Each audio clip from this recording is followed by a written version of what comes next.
लालू प्रसाद जी जब मुख्यमंत्री रहे तो चारा खा गए, रेल मंत्री हुए तो बच्चों की नौकरी खा गए। राजद परिवार की ईडी की जो है गिरफ्त से बाहर निकल नहीं पा रहा। आपको बताते चले कि लगातार जो है बिहार में सत्ता परिवर्तन के बाद से ही यानी एक दिन बाद ही लालू प्रसाद यादव ईडी कार्यालय पहुंचते हैं। लंबी पूछताछ होती है, 11 बजे पहुंचते हैं और 9 बजे यानी रात को, कल ही 9 बजे रात को ईडी कार्यालय से बाहर निकलते हैं। हजारों समर्थक वहां पर पहुंचे हुए थे, खूब नारेबाजी हो रही थी।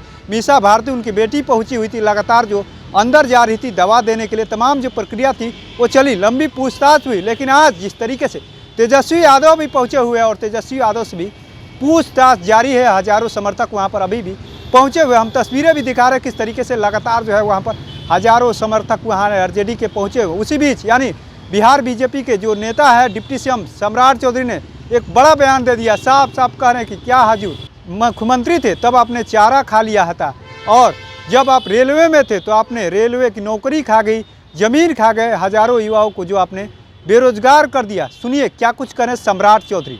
एक चीज़ बताइए, 1997 में किसकी सरकार थी? और लालू प्रसाद जी जब मुख्यमंत्री रहे तो चारा खा गए, और जब रेल मंत्री हुए तो बच्चों की नौकरी खा गए। तो इसका जांच तो होगा ना। जांच यदि जमीन किसी का लिखवाया, आप लोग मीडिया के साथी हैं, महुआ बाग चले जाइए, आपको जमीन भी दिखाई दे देगा।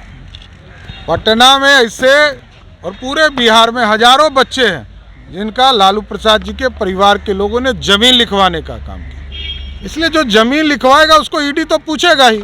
तो आपने सुना किस तरीके से सम्राट चौधरी साफ साफ हमलावर है लालू प्रसाद यादव को लेकर के। जिस तरीके से ईडी से कार्रवाई हो रही है उसको लेकर के कह रहे हैं कि आज का मामला नहीं है, जब वो सरकार में थे तब का ये मामला है, 1997 का मामला है।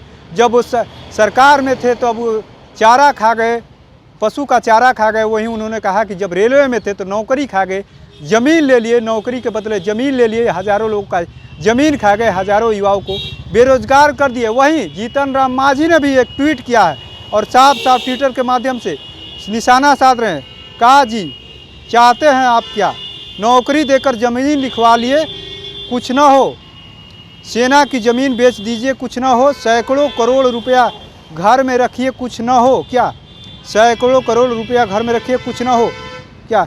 भाई ऐसा है ही, मोदी राज है, जनता का पैसा खाइएगा तो हवालात का हवा भी खाना पड़ेगा। यानी साफ साफ कहे तो यानी राजद परिवार पर यानी आरजेडी सुप्रीम पर ही निशाना साधते हुए जीतन राम मांझी ने ट्वीट किया है, जस करनी तस भोग। यानी जीतन राम मांझी ने ट्विटर के माध्यम से आरजेडी पर निशाना साधा है। और आपको बताते चले कि लगातार जो है बिहार में सत्ता परिवर्तन के बाद से आरजेडी पर सबकी निगाह है, जदयू तो हमलावर है ही, वहीं बीजेपी ने भी, सम्राट चौधरी ने बड़ा बयान दिया है। आपने वो बयान को भी सुना, हमने ट्विटर पर भी जिस तरीके से जीतन राम मांझी ने ट्वीट किया उसको भी सुनाया किस तरीके से जीतन राम मांझी ने।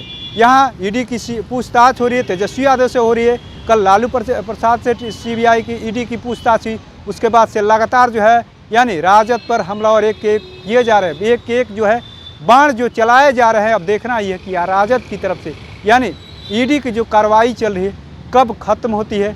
क्या लालू प्रसाद यादव को लेकर के कहा जा रहा है सूत्रों के हवाले से कि लालू प्रसाद यादव जो है हवाला यानी जेल जा सकते हैं, गिरफ्तारी हो सकती है, इसमें कितनी सच्चाई है आगे भी हम अपडेट कराते रहेंगे। लेकिन जिस तरीके से बिहार की राजनीति में एक तरीके से कहे कि एक तरीके से संग्राम छिड़ा हुआ, सत्ता परिवर्तन के बाद से आरजेडी परिवार की मुश्किलें बढ़ती हुई नज़र आ रही है। हालांकि ये मामला जो है बहुत पहले से जो चौथे समन के बाद से आरजेडी सुप्रीम जो पूछताछ के लिए पहुंचे थे ईडी कार्यालय, और हजारों समर्थक उनके पीछे पीछे चल पड़े थे। खूब नारेबाजी भी कल हुई, आज भी समर्थक पहुंचे हुए तेजस्वी यादव से पूछताछ हुई। अब देखने वाली बात ये हो कि आगे चल करके क्या कुछ और अपडेट होता है, क्या ईडी से पूछताछ में क्या राजद परिवार को कुछ सहूलियत मिलती है या आरजेडी सुप्रीम गिरफ्तार होते हैं।